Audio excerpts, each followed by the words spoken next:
কি ভয়ানক বিষয়, গোসলখানায় ট্যাপ বন্ধ করে দেওয়ার পরেও এক ফোঁটা করে পানি পড়ছিল। তখন ওই পানি পড়ার জায়গায় একটা বালতি দিয়েছিলাম। কিছুক্ষণ পরে দিয়ে গিয়ে দেখি বালতি ভর্তি হয়ে গেছে। তখন মনের মধ্যে এক রাশ পরিমাণ ভয় এসে ঘিরে ধরল। আমাদের দৈনন্দিন ছোট ছোট ক্ষুদ্র ক্ষুদ্র গুণাগুলোও জমে যদি এইভাবে এক সাগর পরিমাণ হয়ে যায়। এই যেমন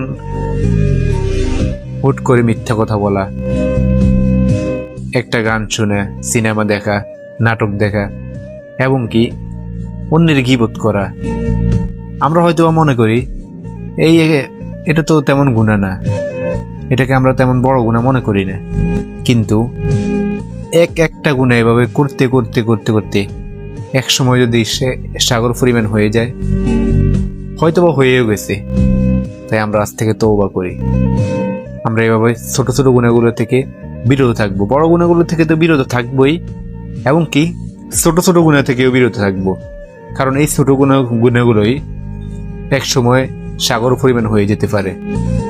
তাই দিনের পথে ফিরে আসুন, আল্লাহর কাছে তওবা করুন, এবং কি যদি ভিডিওটি ভালো লাগে তাহলে শেয়ার করে অন্যকে দেখার সুযোগ করে দিবেন।